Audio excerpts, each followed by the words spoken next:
den, vážení televizní diváci. V Britských listech máme vynikajícího analytika Polska Tomáše Oryňského, už jsme ho tady také interviovali a v poslední době nám přináší stále děsivější zprávy o tom, co se vlastně v Polsku děje. Nevíme, jestli je to třeba příliš kritické, proto máme v dnešních Britských listech Majou Zoe Hebanovou, přímo z Polska, která je transgenderová aktivistka. A já bych se chtěl zeptat, jak to vůbec dneska v Polsku ohledně té LGBT komunity je. Maja, hello and welcome to the Britské listy interview. You are transgender or LGBT or what is your position? Can you actually is it okay if I describe you like this quite openly that you are a transgender person? Yes, that's correct. I am openly transgender and I'm an activist, so I'm quite open about my identity. Where do you live? I live in Warsaw. I come from Subcarpathia, which is Podkarpacia, which is quite... Used to be a part of Czechoslovakia. Yes, okay. Yeah. Okay. Then I moved to Krakow and now I live in Warsaw. Warsaw should be a fairly cosmopolitan city. There is Lord Mayor Trzaskowski, who was trying to win the election, and he is very liberal. So is Warsaw a very liberal city? I would say it definitely attracts liberal people from across the country. So there are many events and many foundations that work here, but at the same time, I would also say that it houses many conservative people, many conservative organizations. It's the whole spectrum. I understand that there is this van or more vans with various signs saying LGBT people are pedophiles or something like that. Have you seen this? Have you experienced this? Yes, I have seen this personally. I have also taken part in stopping this bus, and it's terrible because there is even more to that. It's calling LGBT people pedophiles. It says that gay people adopt children to rape them. It says that they spread disease and they are likely to die young. And these vans get police protection. So they are driving around many Polish cities. People are just walking in the streets to stop them. And then it's those people that get tickets or that they get stopped by the police, and the van just drives away. Can you tell our viewers a little bit more about your daily life? How is the rule of Prawo i Spravodlivost party affecting you, and how is it different now when you compare it to previous regimes in Poland? So far, they haven't passed any bills that would target LGBT people. But the way they speak about us, it's very negative, and it's they are using prejudice and they are maintaining harmful prejudice against minorities to get more votes from people, from conservative people, and they have been talking about some actual anti-LGBT bills. A part of me wants to believe that it's not going to happen, that they are just talking to get the subject rolling and just get people talking about it and get them to unite against the common enemy, which is now LGBT people. But at the same time, so many things have changed in this country that a part of me is also saying that maybe I shouldn't feel so comfortable, and maybe I should get used to the idea that maybe we will see some kind of Russian-like ban on LGBT propaganda or something like that. For example, currently there is a project of a bill to completely ban any pride events, pride marches, and it's a citizen bill. It's a citizen idea, but the petition is going strong. Currently, the head office of the Polish church has backed this idea, and they are gathering signatures in churches. So I think they will manage to get the required amount of signatures. It will go to the parliament, and I am not really sure it's not going to be passed. So I would say there is a small chance that they are actually going to ban marches, ban prides. How does this new atmosphere in Poland affect you personally? It's extremely stressful, and especially since I don't really shy away from the news. I read news constantly. I get very I am very active in the social media, so I am constantly bombarded with news of people getting beaten up in the streets and, you know, getting called names in the streets. I can definitely see a large increase in the amount of such incidents. I would say there is no week without news of someone getting beaten up, and very often it's a personal acquaintance. It's someone that I know, or that my friends know. There are many people talking about moving to other countries, etc. I can definitely say that there is a very large increase of this nervous, suffocating atmosphere. It is very depressing when an official government is actually encouraging people to violence, which is what then sort of makes various pathological elements in society to actually then do violence. But one thing that I don't understand, maybe you could explain it to me, why have they decided, well, you touched upon it, you said that they are doing it for electoral reasons, but why would somebody want to attack LGBT people, homosexuals? I don't understand it. Can you explain their reasoning? I suppose the Catholic Church is probably behind. Why are they against the LGBT community? Or is this hypocrisy, or what is it? They are basically scapegoating. And, you know, in previous elections, the government did that with refugees.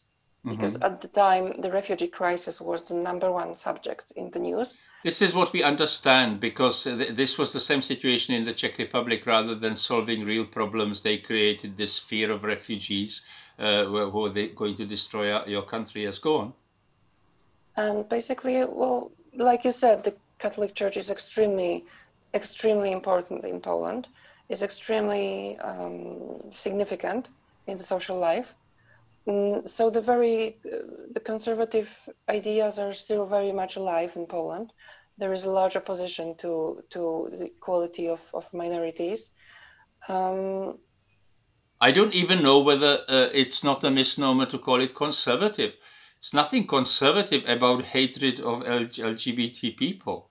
Yeah, especially since in the West, it's you know, conservative to be for gay marriage, for example. It's just a golden standard. But in our country, it's being perceived as extremely leftist to be for equality and against discrimination.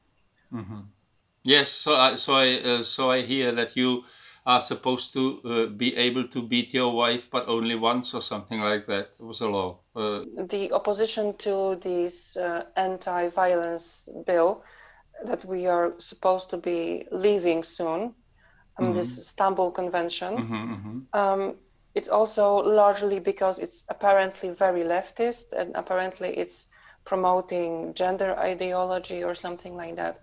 Basically, if you speak about gender roles and gender stereotypes and gendered violence, etc., it's leftist and it's subversive. It's gender ideology, LGBT ideology, etc. They just want to pretend that there is no problem. It reminds me of the of how they treat sex education in schools, for example. They would rather pretend that teens are not having sex and just pretend that the problem doesn't exist and actually talk to them even if it's maybe uncomfortable for them, and maybe solve some issues. Mm-hmm. So it's just all the time pretending that there are no problems, and if someone is talking about the problems, then they are just pushing ideology. Do you find it depressing that 30 years after the fall of communism, Poland has successfully recreated a communist state? Yeah. And what is it in people's mentality that they really require authoritarianism and support it? Is that because it's secure? I don't think people really see it as authoritarian. I think there is a stigma in Polish people that we are this poor nation that everyone is always attacking and betrays, etc. We have this this need for sacrifice and feeling like a hero or a martyr. So I think we have been fed this propaganda that we are this sole island that will defend Europe from atheism and Islam and gender and LGBT ideology, etc. Mm-hmm. And I think some people actually want to hear that. So when they hear that the European Union is against us, then they see it as something positive. Mm-hmm. And when we are being criticized for attacking minorities, then they think it's all right because if the West says we should be accepting of minorities, then it's obviously wrong. So basically the basic norms like humanity, decency, human rights, that is all foreign to Poland these days. Human decency, no. However, LGBT rights do not fit into this, into human decency. Basically, human decency towards queer people is to not attack them in the streets, not beat them up. So it's like you are free to live. However, you should do it quietly. No one should know. Basically, don't ask, don't tell. Just live your life in your own home and pretend you're not gay or you're not transgender.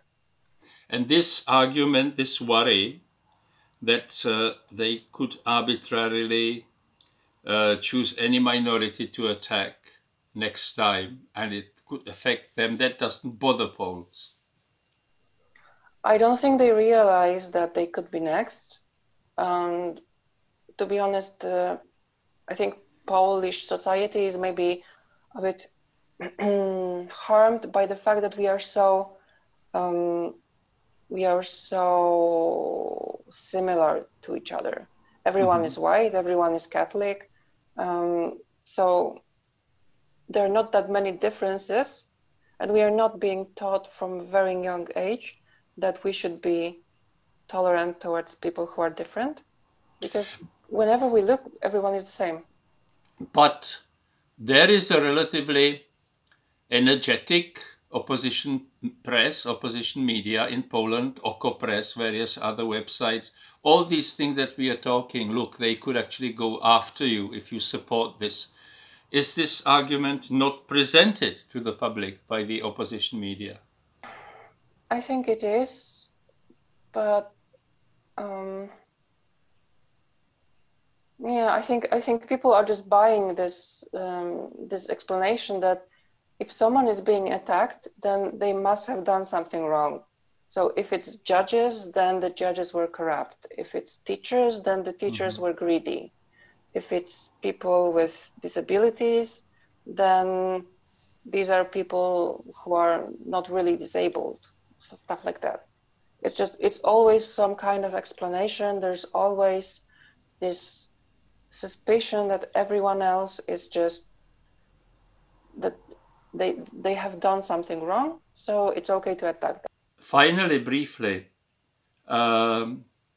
what's the future for Poland?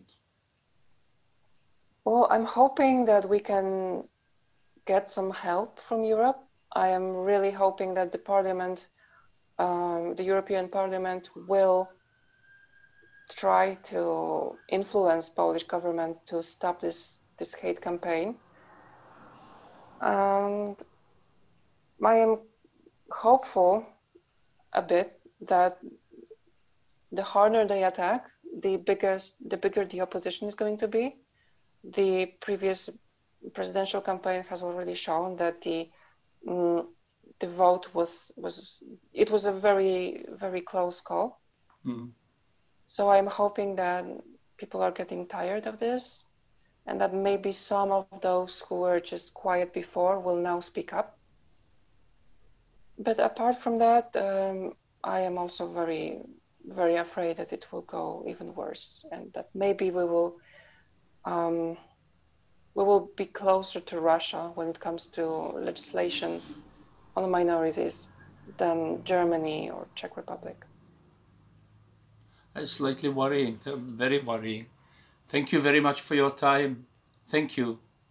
Děkuji bardzo. Děkujeme vám, vážení televizní diváci, za pozornost a nashledanou.